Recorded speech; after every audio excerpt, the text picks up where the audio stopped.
Australians watching this might not even realize this about themselves. We spend an ungodly amount of time thinking about other people. This is something that happens to me a lot. There's something I want to say. Yeah. And what comes out of my mouth It's completely different. completely different. Cheese. The answer was cheese. Kiddo, I got you to say that. I didn't know it was called Leroy Merlin. I thought it was Leroy Merlin. The word in English is a bit. It's a drill bit. Okay, I will explain. I'll get there in a second. So, Read the sentence. okay. France is... Oh, wow. It's a tough one. Well, Jono, welcome to the show. So, Jono, you're a lot of things. You're a comedian, you're a TikTok influencer, you're an Aussie. Yes. For those who don't pick up the accent, like I do. So you've seemingly conquered the word already. So well, at least one thing at a time. Yeah. So, can you give us like the quick elevator pitch of your journey? My journey from Australia to here? Well, okay. Yes, if we want to avoid that lasting an hour. Yeah. Okay, so elevator pitch. So it's been a 10-year journey since I left Australia. So it will be 10 years in July. I left Australia in 2015, and I had no intentions of living in Europe. I just wanted to travel. And at the time, I had, so I'm Australian, but my parents are British. So I had access to a British passport. European at the time. Yes, so I was European in 2015, and I just did some travel. And by pure accident, I planned to go to Iceland, and I knew someone who lived there, and she was so well connected that I thought I was going to be there for 2 weeks. And I ended up getting work in stand-up comedy. I got work in film, and then I was there for more than 5 years. Oh. Yeah, you were tired of the heat, and then you went to the cold. Yeah. I wanted cold and darkness.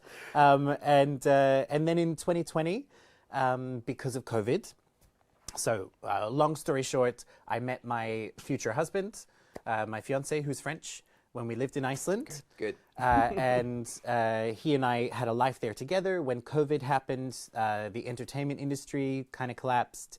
He was working in the tourism industry, that collapsed. And I think a lot of people don't realize that, remember when COVID happened, we didn't know how long it was going to last. And we were very much faced with the situation I think a lot of immigrants go through, where we realized that we were in a tough situation and we weren't Icelandic. Yeah, we didn't have the family or support network around that you normally have. Yeah, you were isolated. Exactly, and so it's a great country to live in. It's a very privileged place to be, and we had incredible lives. We did have access to things like unemployment benefits, but it's not really livable in Iceland. So we had a very tough decision to make when everything collapsed of what do we do. And then France emerged. France emerged. It was basically the only option. So. Brexit was fast approaching in 2020, so I had to find somewhere that I was legally allowed to stay. Australia wasn't an option for us because I don't know if the people at home know this. Australia doesn't want anyone. No, but it is. You probably know Love this. the accent. Australia doesn't want anyone. It's not an easy country to move to, and there's things like even if you get married, Australia doesn't really have the same view of foreign marriages as they do of local marriages. If you are married to an Australian, you don't automatically have a right to live in the country. It's very different to France then. You have to go through the same process as single people. It's an expensive process. At the time, we didn't have 40,000 euros and 2.5 years of waiting time. So France was the option, and that's how we ended up here.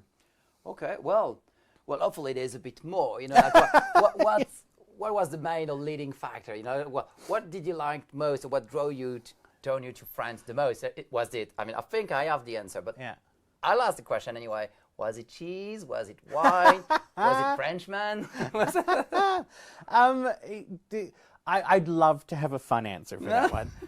But probably the reality was more a case of at that time. So my fiance, he had a bachelor's degree. Okay. He really wanted to do a master's degree, but had moved to another country. You know, we were living in Iceland. He was working on a career, and it was kind of like, oh, do I want to go back to university, or do I want to keep working. And COVID kind of presented an opportunity of you could go do this degree now. And the degree he wanted to do was in CSR, which in French is RSE. Okay. It's like sustainability. And now I know the English word. Yeah, CSR, corporate social responsibility. And so France was the best country to study it. And it was kind of a no-brainer because, you know, we were in this situation, which I think a lot of people internationally were at the time, where you don't have your family. Can I bribe you into saying that it might have been a bit of cheese and wine, though? But I'll get there. But also, when we were looking at the decisions of where to go, France also became a no-brainer because we did have the support network.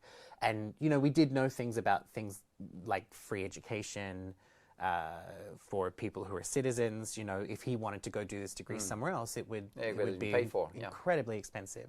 Things like healthcare. Also, there is a 10-year age gap between us. So okay. I'm the older one. And I guess like around that time, I don't know if you feel this way, but I'm not saying we're old, but when you start getting older, things like healthcare become really important. No, I mean, compared to me, like you're 2 years younger than me, Yeah. so like you're a baby to me. So, so if you feel old, I feel like a dinosaur. But and also I think we were enticed by the prospect of going somewhere and living somewhere where, like, France is a huge country. There's so much variety in the landscapes as well. Because Iceland, don't get me wrong, Iceland's a beautiful place. And there's a lot of variety in landscapes. But there's a lot of variety in one subcategory of landscapes. I know. Yeah, okay. I know what you mean. You're not really going to go for a swim in the Mediterranean. Like, it's, you know, in France, you can go to the snow if you want to. You can go to the beach if you want to. That's right. There's a lot here. That's definitely something I love about France. The diversity, actually, diversity of landscapes, like you were saying, but also like people, cultures. It's, I mean, it's technically not that big of a country, but it's so diverse. Yeah. You couldn't fit it all in here? No, I don't think we could. Yeah. But I do love cheese. Yeah. So. Oh, good. So we can say cheese. The answer was cheese. Kiddo, I got you to say that. That's one of the national wonders. So yeah. Oh, great.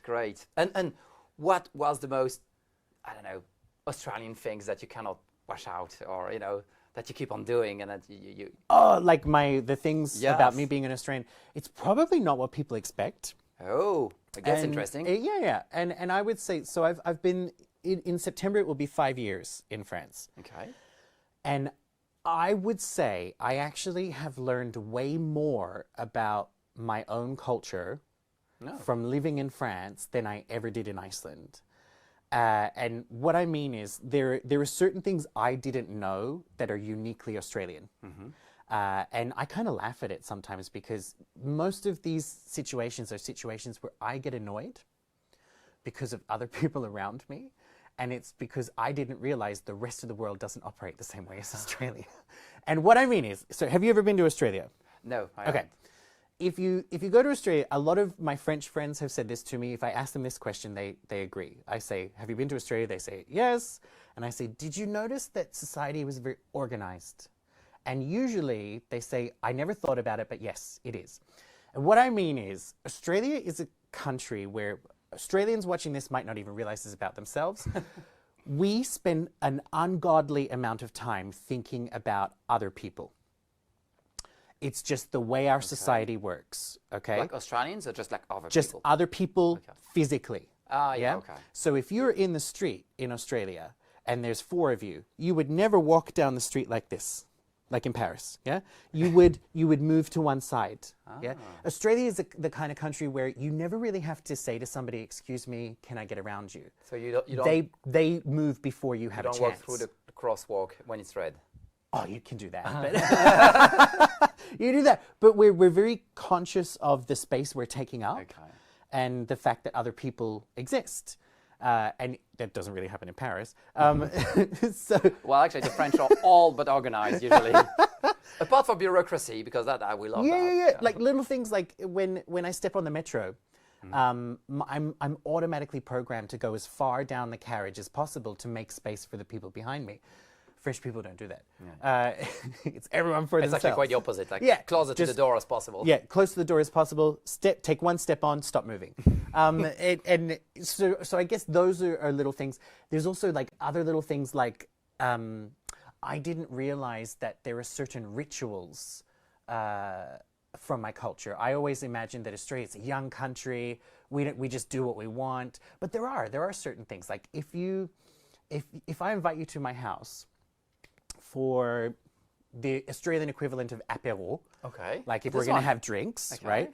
If I invite you to my house and you come over, if I tell you to come at 7, what time will you come? At 7. In Australia, you would. In France, would you come at 7?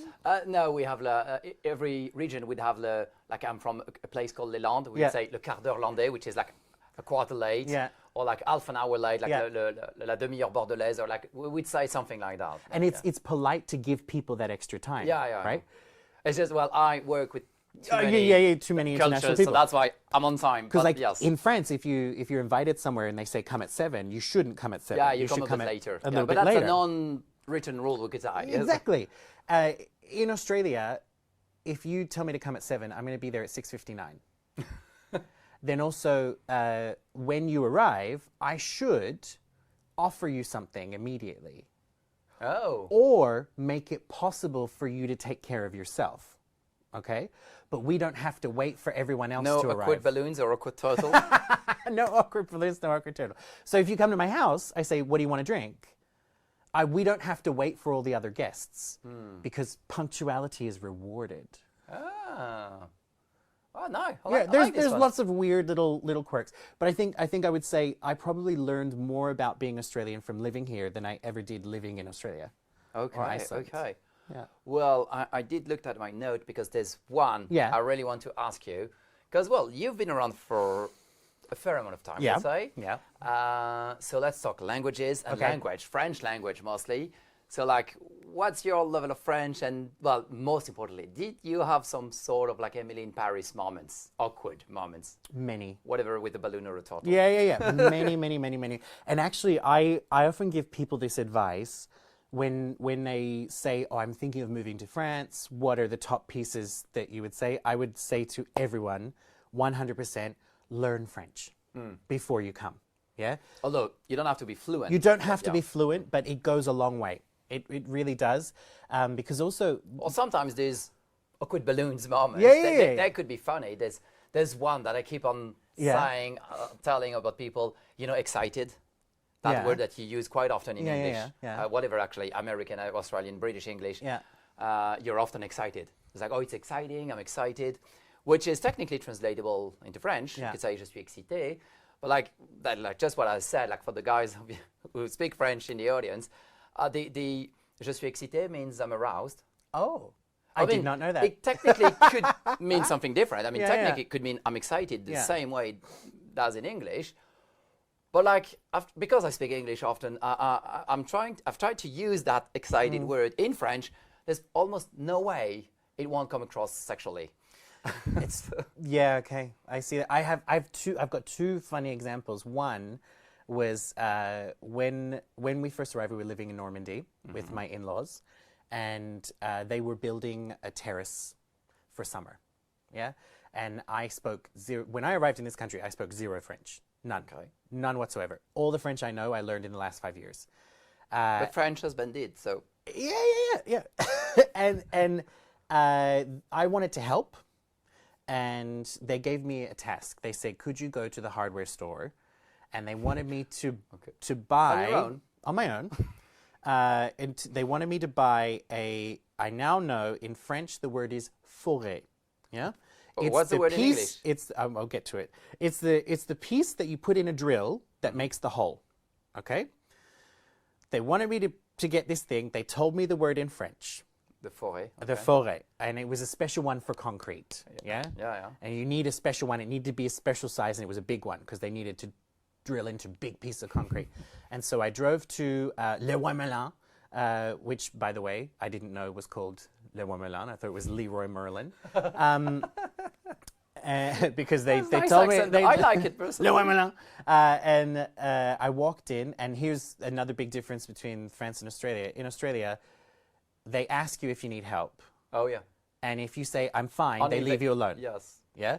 In France, they're like, tell me everything you need. Let's have a conversation. I'll give you a tour of the store. And I was already terrified of being in a hardware store And I in suppose France. they didn't speak English. Well, they start, and it's in Normandy. I didn't assume anyone is going to speak English. And like, you should never assume people speak English. It's rude. So I walked in and I tried to find it on my own and I couldn't. Did you buy a forest? No, That's the it's same word. much worse. It's much worse. So the guy started walking over to me and I knew he was going to ask, and it was like everything slowed down. And in my head, I thought, what do I do? And Panic mode. I know that there are a lot of words in French and English that are similar. And so I thought, well, if I have no idea what this word is anymore, what if I just say it in English, but with a French accent, right? And so, because I knew how to say, I'm looking for, je cherche. And I knew how to say... Oh, yeah, I think another word. Yeah, I knew how to say, please, right? And I just didn't know this word. So the word in English is a bit. It's a drill bit. Okay, I will explain. I'll get there in a second. So this man came over to me and he said, vous cherchez quelque chose? Are you looking for something? And I said, oui, monsieur, je cherche une bite, s'il vous plaît. Which, if you don't speak French, I just said, yes, I'm looking for a dick, please. And as in a penis. And he was very confused. And I thought maybe he doesn't really get what I'm talking about. So I explained more. Because he said, une bite? And I said, oui, grand. Et dur. I needed a big and hard one, like concrete. And this is a true story. You were digging your own grave. I was. And I think at that point, like, I was so thankful because I remember I had no idea what I had said. Yeah. And this guy eventually switched to a little bit of English. The look of it. And he was like, English? And I said, yes. And then he helped me. I had no idea still what I said until I got back to the house. And everyone was having coffee. What did you bring back? I brought back the forêt, Okay. and I had the size and everything, and they were all very impressed. And they said, you know, how did you do it? And my fiance asked me in English, like, how did you do it? And I said, I just asked in French for the thing. And he said, what did you say? And I said, je cherche une bite. And the entire, like, everyone spat out their coffee. But for 20 minutes, they didn't explain what I'd done wrong. Oh, wow. That's way further than Emily in Paris kind of. You couldn't find that in Emily in Paris. I had to switch bakeries once because I was lining up to get my tradition, my bread. Your baguette. And there was a woman in front of me who was blind. Okay, she had the cane. Okay. For context, my grandmother was blind. She lived with us when I was a child. So I know that when someone has a cane, you're not supposed to interrupt anything they're doing unless you see danger. Okay. Yeah? They have a process. Don't get in the way of it. I could see the door was about to smack her in the face. So I put my hand up and I stopped the door and I was being a nice person and I said to her, as best I could in French, it's okay, madame, I have the door, j'ai la porte. Yeah? And she responded by saying, oh, that's so kind because I'm blind. Yeah? That's what she said in French. And this is something that happens to me a lot. There's something I want to say. Yeah. And what comes out of my mouth is completely different. Completely different. Because what I wanted to say was, it's okay, madame. My grandmother was blind. I completely understand. Have a great day. It's no problem. But what came out of my mouth was, oui, je peux voir. Which, if you don't speak French, I said, yeah, I can see. Yeah. Okay. Yeah. Well, back to the awkward balloons or turtles. I don't know. Maybe both. Yeah. But I think on a good day, I'm a B1. Wow. And wow.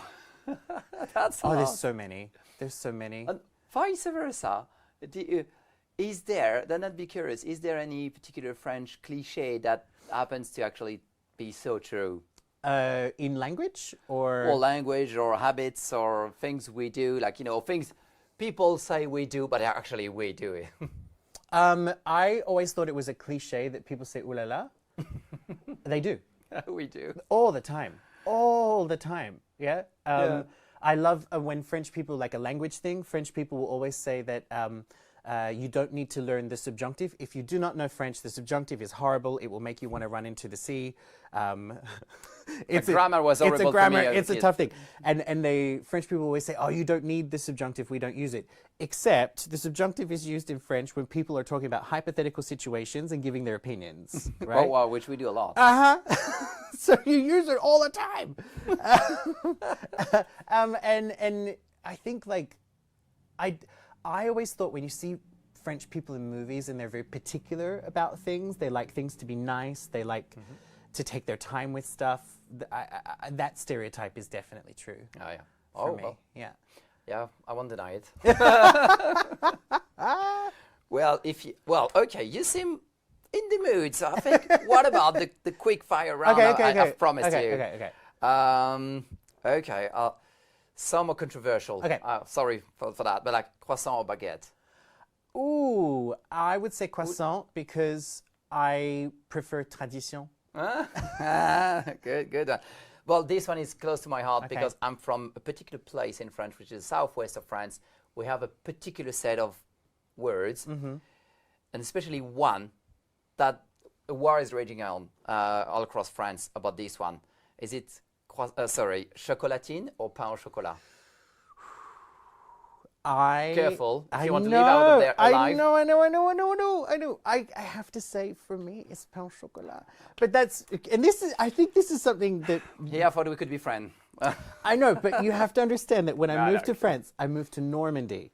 I lived there first. So that was my first experience in France. So technically, if you ask me to choose a department, I would consider myself normal. Okay. So, okay, you get a pass then. So red and white or white wine? Honestly, depends on the meal. Oh, well, you're getting French. I'm not going to drink red wine with fish. Wow, good. Yeah. You know your depends on the meal. Depends on the time of day as well. But for the apéro? Apéro, white. Okay. Dry, not sweet. Well, you probably gave me the answer to this, but like French Riviera or Normandy coast? Riviera. Oh. Yeah. I enjoy Normandy, but I don't want a holiday somewhere where it rains every day. Oh, and the last one, I love this one. French cheese board or the charcuterie board? Cheese board. Oh, I'm with you. Yeah. I'm with you. Yeah. Oh, yeah. I don't get me wrong. I like charcuterie, but it's the cheese I'm there for. Okay. Well, then I have a trick question for you. Okay. Complete the sentence. Okay. France is... Oh, wow. It's a tough one. I should have gone on the Hot Wings show. France is... it's going to sound lame. I would say strong. Okay. Adorable. Nice. Yeah, but I would also say, like, I think it's... Strong. I would say strong, and I think that's... Like in intense or... No, in a positive way. Okay. I don't mean that it's difficult. I mean that... and it can be a difficult place for people when they first get here. Yeah. But there's so much here that is not available in other places. And there's so much, when you go through the right processes as an immigrant, there's so much that's instantly available to you here that you would never have in other countries. And the French are quite helpful. I mean, we love foreigners. Yeah, honestly. Yeah, you really do. You do. And it is a country that has definitely benefited so much from immigration. People are interested in people from other places here. So I would say it's... although, French people can be set in their ways about things. If I were to compare France and Iceland, and please don't kill me for saying this, Iceland, I would say... I would say it's a strong choice. It's a strong choice in the sense of, like, if you can make it work here, I think you can make it work anywhere. Okay. Well, okay. Well, what's next for Jono? Or Jono Duffy? Yeah, Jono Duffy. What's next for me? So I am in the process at the moment of writing a new stand-up show. Okay. So I did my first solo show in Paris in 2023, and it was called I Hate Paris. Really? But it was more a sense of that. I think a lot of people hear the Emily in Paris story. Yeah. They hear, I loved Paris. I wanted to move here. It was my favorite place since I was a child. I know my story is very different. I didn't choose to live in this country. It wasn't the easiest start for me, and I happened to make it work, and that's what that show was about. It was about all the stupid things that I did and the things I went through. But now But you survived. I survived, and I've thrived because of it. And so I'm writing a new show that I want to do by the end of the year, and I actually would like to start doing stand-up in French Oh, by the wow. end of 2025. Well, that's a goal. Okay, It's a well. huge goal. And where can people find you online? Yeah, so or- you can find me on TikTok or Instagram or most of the social media. I think I'm about to start my Blue And you're Sky. under... Jono Duffy, Okay. just JONODUFFY. And I have a website as well, jonoduffy.com. That's how I found you. I mean, yeah. Great humor. I love it. You But- pop in my feed all the time. Oh, thank you, thank you. And yeah, I'm just doing more stuff. I will be working on a podcast Okay. later this year. Nice. Yeah, this is a similar topic, like looking at people's experience when they move to the country, great. and more focusing on the less heard stories. Well, that's fabulous. Thank That's you. fabulous. Because my name is Fabian, for those Yeah, who don't know. I like to make that joke. Okay, well, thank you so much for being you. here, Jono. Thank you for sharing your adventures and your journey to France with us. Hopefully, we'll see you soon. Thank you very much. Thanks.